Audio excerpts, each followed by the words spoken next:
छत्रपति शिवाजी महाराज की जय।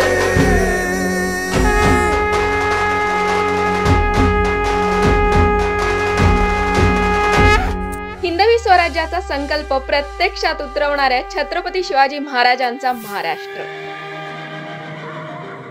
विचारवंतांचा, क्रांतिकारकांचा, संतांचा, सगळ्यांचाच महाराष्ट्र, अशा या गौरवशाली महाराष्ट्राच्या स्थापनेला 64 वर्ष पूर्ण होत आहेत। मुख्यमंत्री एकनाथ शिंदे यांच्या नेतृत्वात महाराष्ट्रात एक नव विकास पर्व सुरू आहे।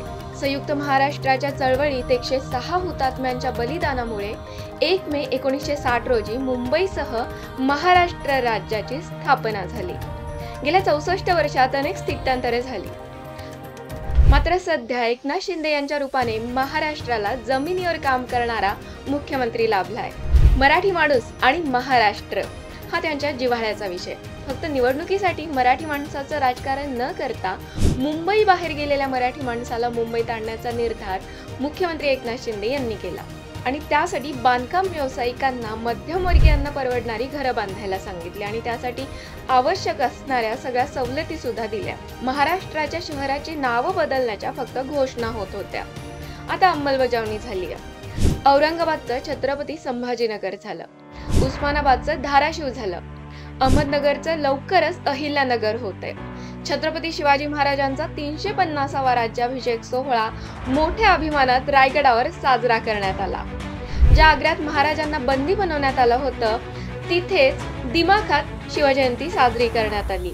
महाराष्ट्राच्या 11 किल्ल्यांची नोंद जागतिक वारसा स्थळ म्हणून झाली। दानपट्टा हे राज्यशास्त्र म्हणून घोषित करण्यात आले। गरजा महाराष्ट्र माझा हे राज्यगीत सुद्धा महायुतीच्या काळात महाराष्ट्राला मिळाले।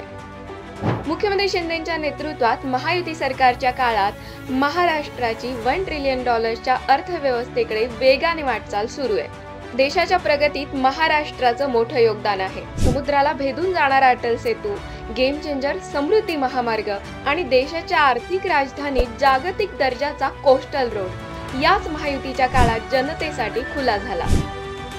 महाराष्ट्राची संस्कृती जपण्याचं काम महायुती सरकार करते। पंतप्रधान नरेंद्र मोदींच्या भाषेत सांगायचं झालं तर हा फक्त ट्रेलर आहे। मुख्यमंत्री शिंदेच्या नेतृत्वात पुढच्या महाराष्ट्र दिनाला अनेक लोकहिताच्या प्रकल्पांनी महाराष्ट्र अधिकच समृद्ध होणार आहे।